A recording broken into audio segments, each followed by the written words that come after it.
Olá, pessoal.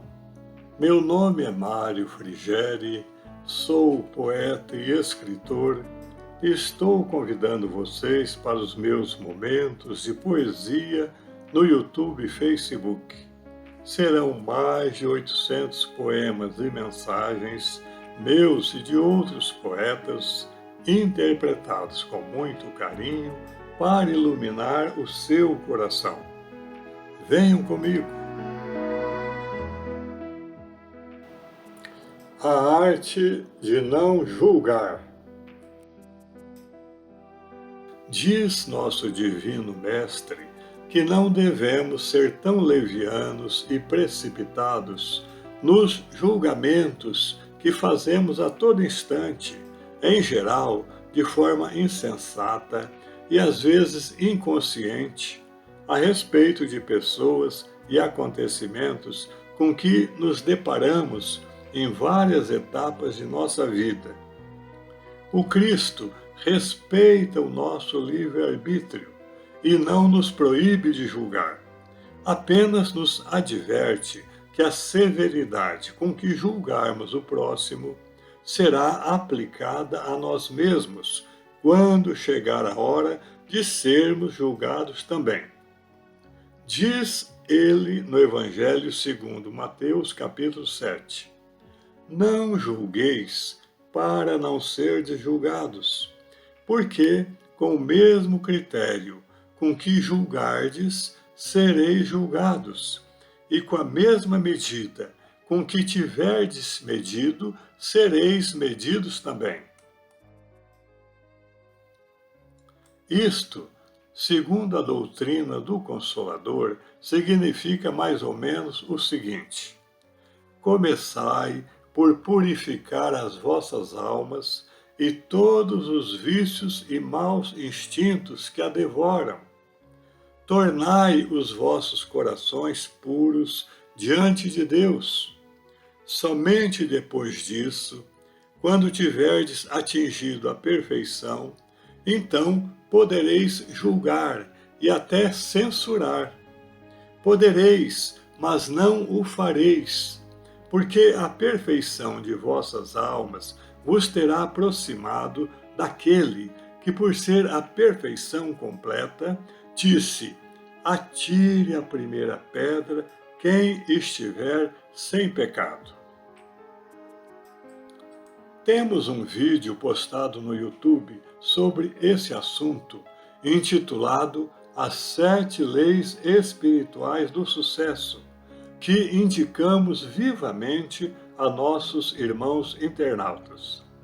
Nele, condensamos essas leis brilhantemente explicadas pelo médico indiano radicado nos Estados Unidos, Deepak Chopra.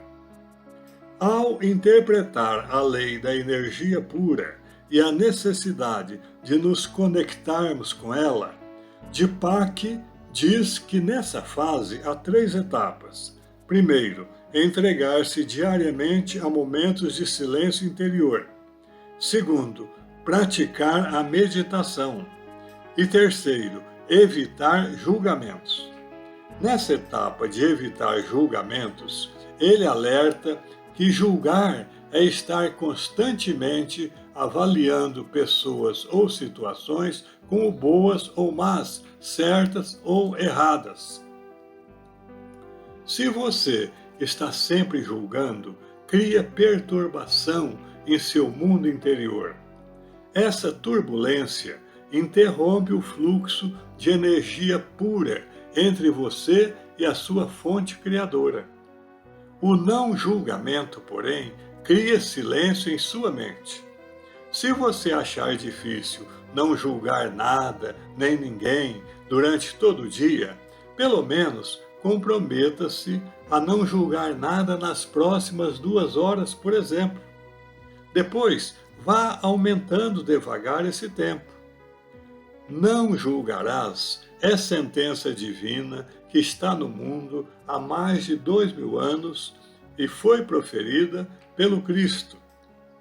Pelo silêncio, pela meditação e pelo não julgamento, você terá acesso à fonte da energia pura, que é o próprio Deus. Falemos agora sobre o sufismo. O sufismo é conhecido como uma corrente mística e contemplativa do islamismo, que é a religião fundada por Maomé.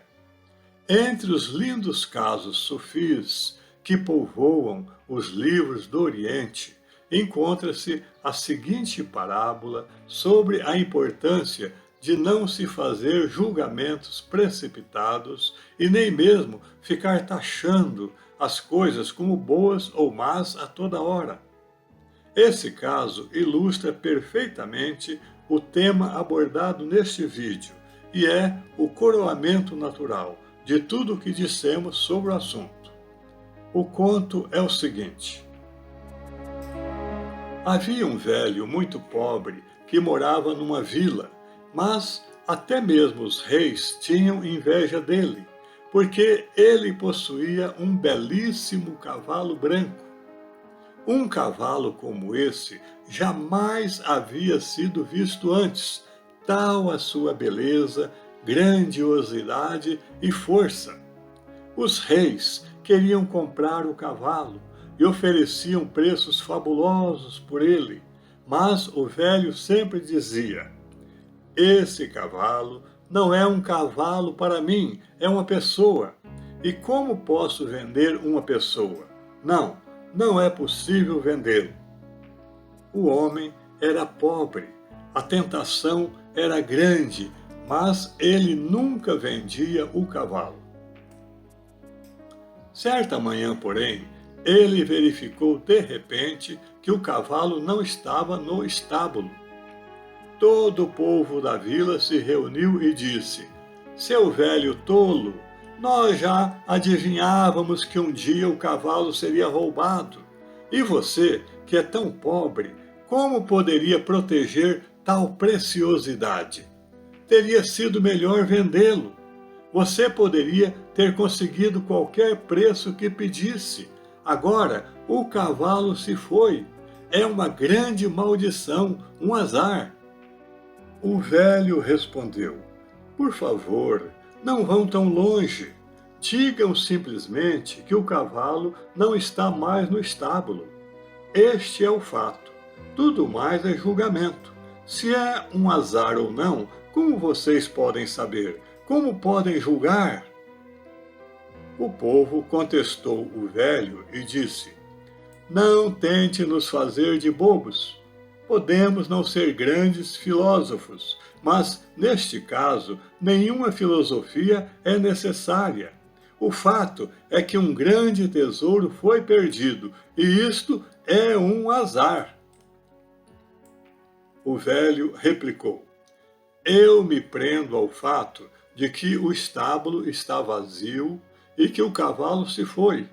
Todo o resto eu não sei se é um azar ou uma bênção, porque o entendimento desse fato é apenas um fragmento do que aconteceu. Quem sabe o que vem depois? Os homens riram. Eles pensaram que o velho tinha ficado louco. Eles sempre souberam que o velho era um pouco doido. Se não fosse, teria vendido o cavalo e vivido com fartura. Mas o velho vivia como um lenhador. Estava muito velho, ainda cortando lenha, trazendo madeira da floresta e vendendo-a aos moradores da vila. Vivia da mão para a boca, na miséria e na pobreza. Agora, estava mesmo comprovado que esse velho era um louco. Depois de 15 dias, subitamente, o cavalo voltou numa determinada noite. Ele não tinha sido roubado, mas sim fugido para a floresta. E só não havia voltado, mas trazido também com ele uma dúzia de cavalos selvagens. Novamente, o povo se reuniu diante de sua casa e disse: velho, você estava certo e nós errados. Não foi um azar, ficou provado que foi uma bênção. pedimos desculpas pelo nosso equívoco. O velho respondeu: mais uma vez vocês estão indo longe demais com seu julgamento. Digam apenas que o cavalo voltou e digam que 12 cavalos vieram com ele. Mas parem de julgar. Quem sabe se isto é uma bênção ou não?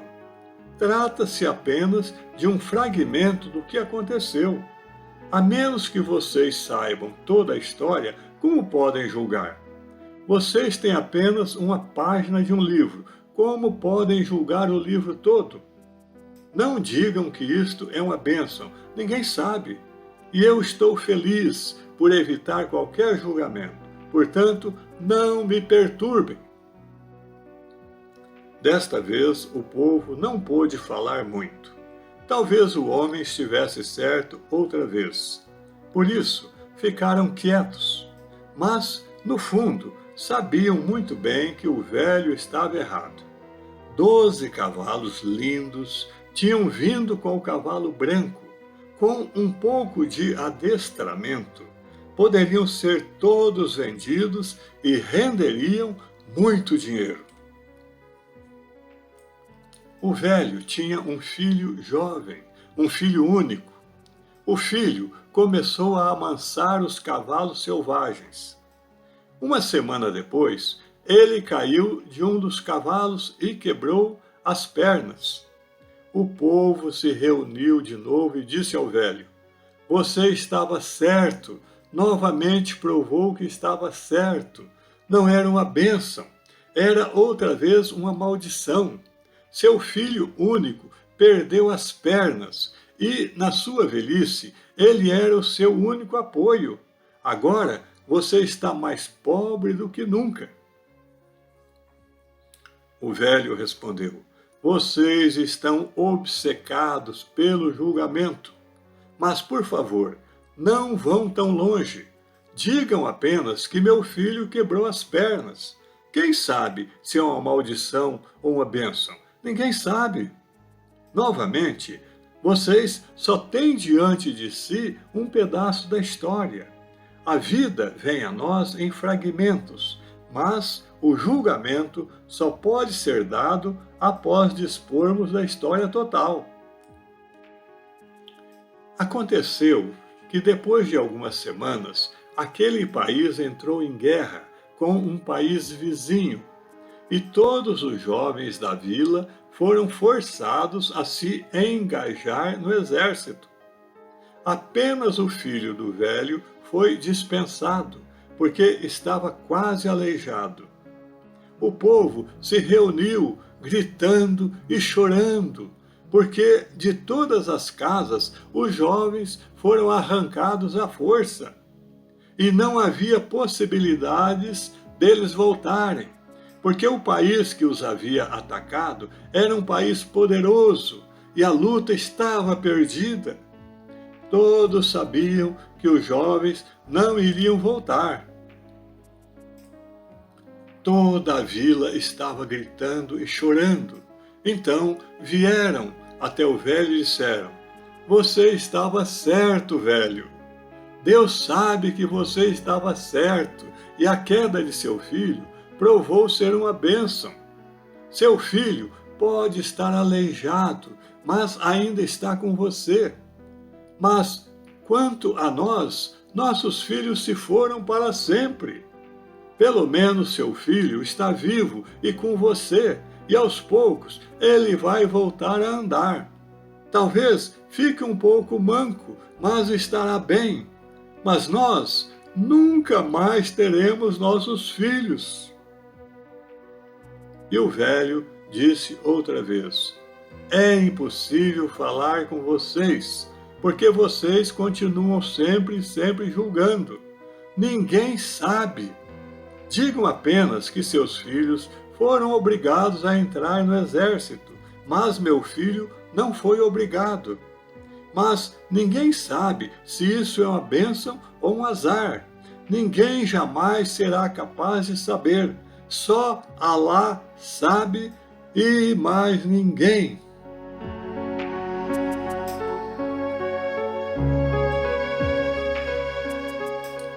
A arte de não julgar. Caros amigos internautas, Cristiane Maria Lenz Beira é psicóloga, escritora e palestrante espírita. Encontramos excelente interpretação dela sobre essa palavra de Jesus, não julgueis, da qual fizemos uma apertada síntese para a edificação de todos nós. Diz ela que o ensinamento de Jesus, não julgueis para não serdes julgados, revela a nossa incompetência para analisarmos fatos e pessoas, pois não dispomos de um quadro completo que nos permita acertar em nosso julgamento. Em decorrência disso, talvez Jesus quisesse nos dizer que o conceito que fazemos de bem e mal não representa totalmente a realidade. Por isso, aquilo que nos parece mal pode ser bem e o que nos parece bem pode ser mal. Na fase evolutiva que estamos vivendo, em todo ser considerado bom, há um pouco de mal, e em todo ser considerado mal, há um pouco de bem. Talvez o homem considerado mal apenas não faça questão de esconder a sua maldade, ao passo que o homem considerado bom pode estar procurando simplesmente reprimir a sua. Em vista disso, pode ser que por causa da fragilidade de nosso conhecimento é que Jesus nos aconselhou a não julgar, para nos livrarmos de sofrimentos futuros. Segundo a psicologia, o homem costuma projetar no próximo os seus próprios defeitos, vendo nele o que existe em si, contaminando assim o seu ato de julgar. Há, portanto, uma grande lacuna entre nossa percepção e a apreensão total da realidade. A faculdade de julgar com equidade ainda não está disponível ao homem atual, por lhe faltar competência espiritual para isso. É o que pode ser lido na obra O Evangelho segundo o Espiritismo, de Allan Kardec, capítulo 10, item 16. Abre aspas. Ó homens, quando será que julgareis os vossos próprios corações, os vossos próprios pensamentos, os vossos próprios atos, sem vos ocupardes com o que fazem vossos irmãos?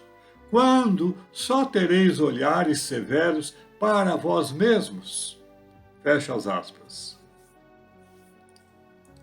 Por outro lado, sem que haja empatia, ou seja, sem que você sinta o que o próximo sente, seu julgamento ficará sempre muito aquém da verdadeira justiça.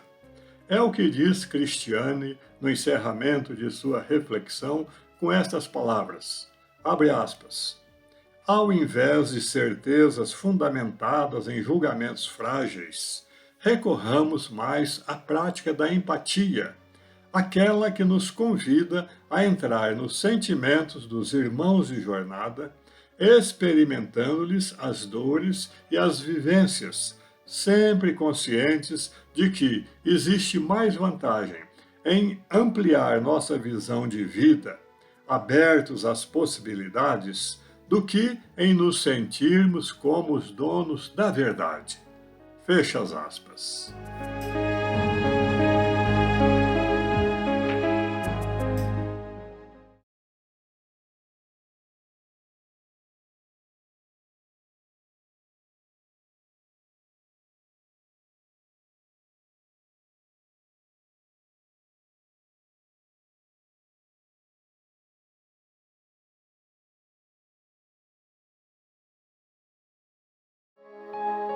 É isso.